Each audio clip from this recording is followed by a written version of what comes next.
azakivy. Raha sendraka maloka ny andro manjombona tsisy masoandro, azakivy fa mandalo zany fa ny fiainana tsy androany any.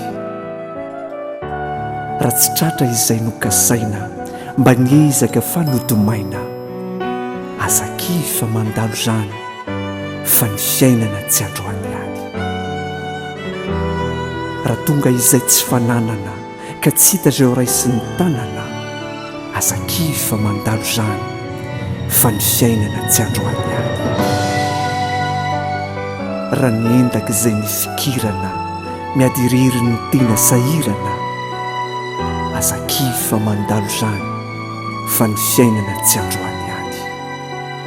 Raha misy ny manendrikendrika mitoraka sady manenjika, azakivy fa mandalo zany fa ny fiainana tsy androany any.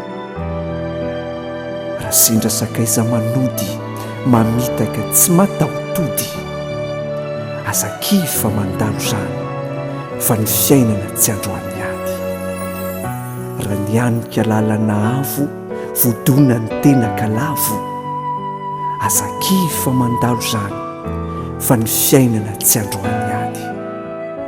Raha enatra tonga mipoaka ka masika ny vavam-bahoaka, azakivy fa mandalo zany fa ny fiainana tsy androany any.